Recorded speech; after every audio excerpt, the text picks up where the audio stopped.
Nurjana dengan NIM 9002 dari Fakultas Ekonomi Program Studi Akuntansi Universitas Sriwijaya. Di sini saya akan menjelaskan materi kedua, yaitu hukum permintaan dan penawaran serta bagaimana kurva permintaan dan penawaran.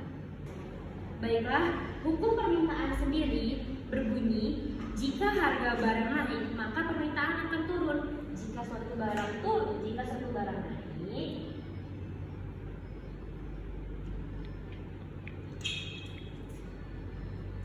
maka permintaan menurun.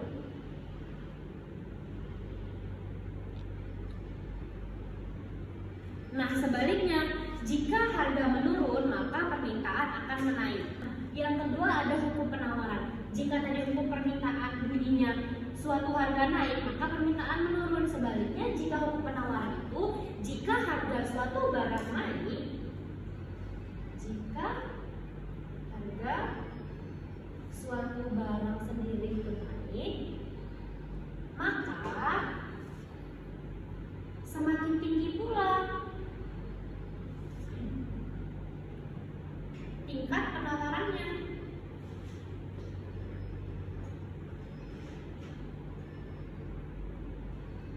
Sebaliknya, jika suatu harga barang turun, maka semakin rendah pula tingkat penawarannya. Oke, selanjutnya di sini saya akan membahas mengenai pergerakan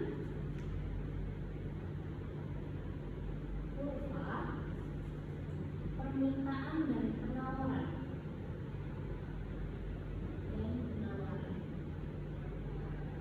Oke, yang pertama itu adalah pergerakan kurva permintaan. Kurva permintaan. Nah, apa sih pergerakan kurva permintaan ini? Pergerakan kurva permintaan itu sendiri adalah pergerakan yang terjadi akibat perubahan barang oleh konsumen dipengaruhi oleh harga barang itu sendiri. Jadi bisa kita analisis bahwa pergerakan kurva permintaan ini adalah dipengaruhi oleh harga barang itu sendiri. Kemudian kurvanya di sini ada harga dan barangnya. Nah, di sini kita garis ini dijelaskan bahwa dia tidak bergerak. Jadi tetap di sini. Nah, kita gariskan jika harga naik, dia kita garis dari sebelah kanan bawah, kita tarik atas dari sini ke sini. Itu jika harga naik. Sebaliknya, jika harganya turun ke sini, kita tarik garis dari price ke barangnya, harga turun. Kita narik garis dari atas kiri ke kanan bawah. Oke, baik, tadi setelah kita mempelajari, memahami dari pergerakan kurva permintaan, yang kedua itu ada kurva penawaran. Pergerakan kurva penawaran. Nah, sebenarnya kurva permintaan dan penawaran ini sama saja ya kawan-kawan, sama-sama dipengaruhi oleh harga barang tersebut. Sama-sama dipengaruhi oleh harga barang itu sendiri. Tetapi yang membedakan itu kurvanya. Jika pergerakan kurva permintaan itu seperti ini, maka membedakan hanya garisnya saja ya kawan-kawan. Ini seperti ini. Nah, jika tadi harganya naik, berarti kita membuat garis dari bawah ke atas, itu berarti harga naik. Sebaliknya kawan-kawan, jika ke bawah itu berarti harga turun, maka kita akan menarik garisnya dari atas ke bawah, yang berarti harganya turun.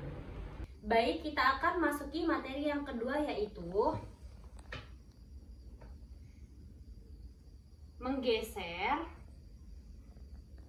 atau pergeseran kurva permintaan dan penawaran.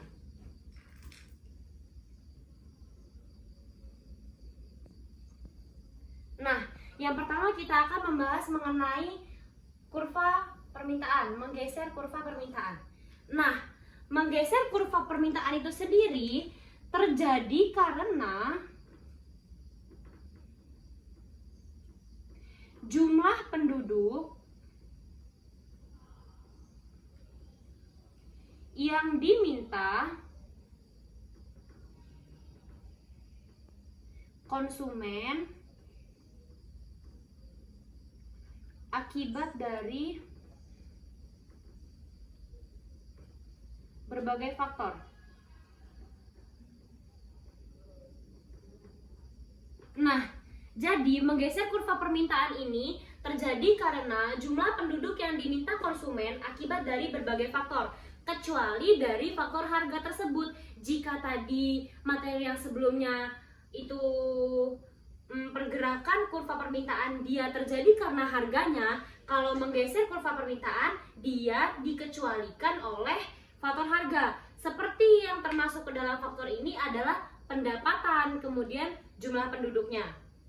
Nah, kemudian yang kedua itu ada penggeseran kurva penawaran. Nah, penggeseran kurva penawaran ini sendiri terjadi karena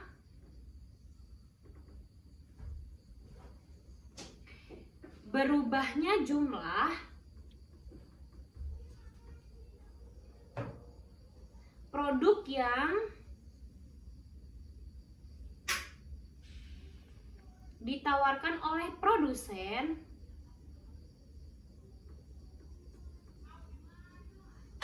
sebagai akibat dari berbagai faktor.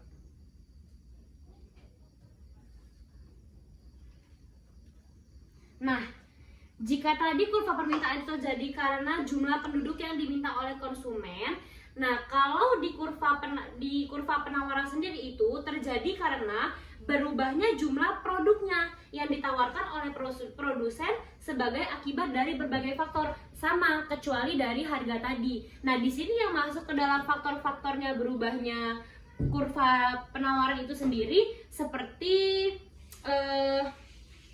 jumlah produk itu sendiri. Oke, sekarang kita akan masuk ke kurvanya. Oke, lanjut, sekarang kita akan mempelajari kurvanya. Kurva penurunan, kurva pergeseran. Kurva pergeseran permintaan dan penawaran. Nah, sekarang di sini akan kita bahas yang pertama adalah yang permintaannya dulu. Jadi sama halnya seperti kurva pergerakan tadi ya, yang membedakannya adalah garisnya. Di sini ada garis demand, ya. Di sini ada price, di sini ada quantity, di sini ada demand action. Nah, jika pergeseran tadi mengalami kenaikan, ya, kenaikan faktor-faktor tadi, faktor-faktor lain, bukan dari harga ya. Kalau tadi kan di pergerakan kita faktornya dari harganya. Nah, kalau sini dia kenaikan dari faktor-faktor lain tadi seperti pendapatan dan jumlah penduduk. Maka dia berada di atas demand, yaitu ada di demand action. Nah, sama jika dia faktor itu menurun seperti faktor pendapatan tadi, dia ada di garis bawah demand. Kita buat demand action.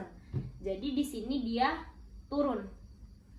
Oke, bisa dipahami teman-teman? Jadi saya ulangi, jika tadi faktornya mengalami kenaikan, membuat garis kurvanya itu ada di atas demand, berarti faktornya mengalami kenaikan. Jika dia membuat di bawah sini garisnya, berarti faktornya mengalami penurunan. Oke, lanjut ke pergeseran kurva penawaran. Sama seperti kurva permintaan. Di sini ada price, di sini ada quantity. Tetap sama, hanya titik garisnya yang membedakan. Jika tadi kita bergarisnya ke samping, ini kita seperti ini. Penempatannya sama ya teman-teman. Jika tadi faktornya itu naik, kecuali dari faktor harga, kalau di penawaran tadi kan faktornya seperti kenaikan produk itu sendiri. Berarti kita tarik titik garisnya di atas, di sini supply. Ini supply. Nah, kita tarik titiknya di atas, supply aksen. Berarti kalau di atas ini produk itu mengalami kenaikan. Nah, jika produk itu turun, kita membuat garisnya di bawah supply. Ini yang tetap ya kawan-kawan, garisnya tidak boleh dirubah. Jadi jika dia buatnya di bawah, kita tarik garisnya turun, itu berarti mengalami penurunan. Faktornya mengalami penurunan. Baik, setelah tadi kita mempelajari bagaimana pergeseran kurva permintaan dan penawaran satu-satu, sekarang kita akan menggabungkan pergeseran kurva permintaan dan penawaran. Kurvanya sama seperti yang tadi, di sini ada price, di sini ada volatility. Yang membedakannya adalah kita gabungkan dari permintaan dan penawarannya. Tetap kita buat dari katanya. Ini adalah dari demand, permintaan. Jika faktor tadi menurun, maka kita garisnya ke bawah. Itu adalah faktor tadi, faktornya turun. Di penjelasan sebelumnya sudah dijelaskan beberapa faktornya ya. Nah, sekarang kita mulai dari sisi dari supply, penawaran. Kita asumsikan jika harga barang itu naik, maka produsen akan mengeluarkan lebih banyak barang, maka permintaan akan naik. Jika permintaan naik, kita tarik dari bawah. Ini adalah supply. Jika supply-nya faktornya naik, maka kita tarik ke atas, berarti dia naik. Sebaliknya, jika dia turun, kita tarik dari garis atas ke bawah, berarti faktornya itu turun. Nah, sama juga seperti demand. Jika faktornya tadi naik, kita tarik garisnya dari bawah sini, berarti dia demand-nya naik. Kita akan masuk ke contoh permintaannya dulu.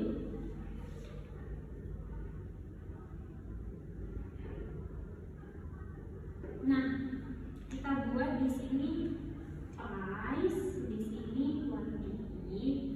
Jika harganya itu 10, maka dia quantity-nya menjadi 50. Jika harganya naik 20, maka permintaannya menurun menjadi 25. Jika harganya 8, dia naik menjadi 60. Sekarang kita akan buatkan kurvanya. Oke.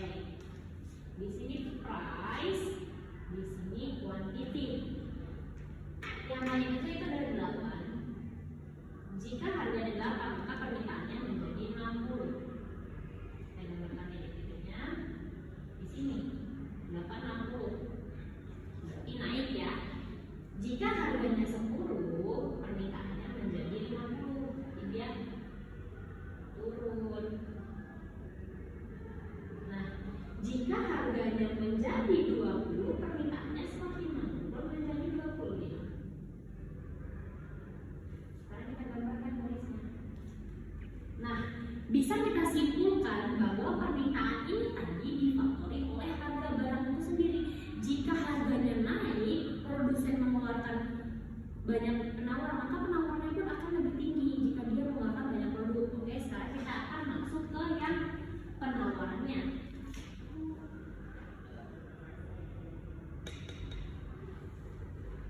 Penawaran. Nah, diasumsikan penawaran ini jika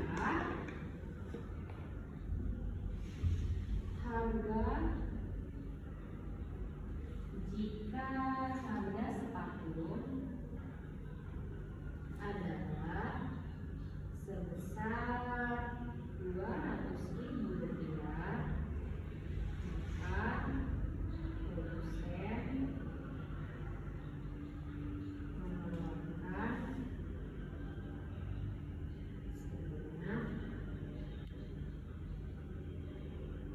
50 sepatu. Jika harga sepatu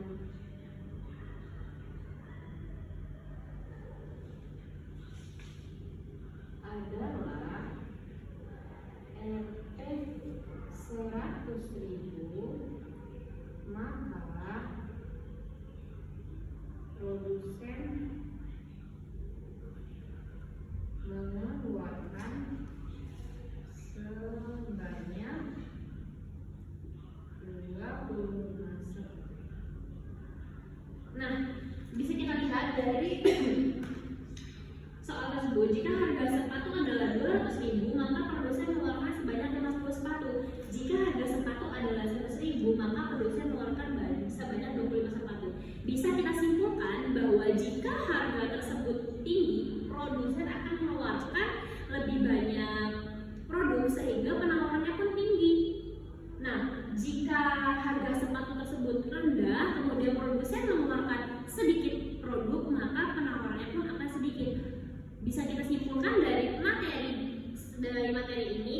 bahwa pergerakan dan pergeseran permintaan dan penawaran itu sendiri disebabkan oleh faktor-faktornya, yaitu faktor harga. Nah, bisa disimpulkan dari pergerakan dan pergeseran penawaran dan permintaan.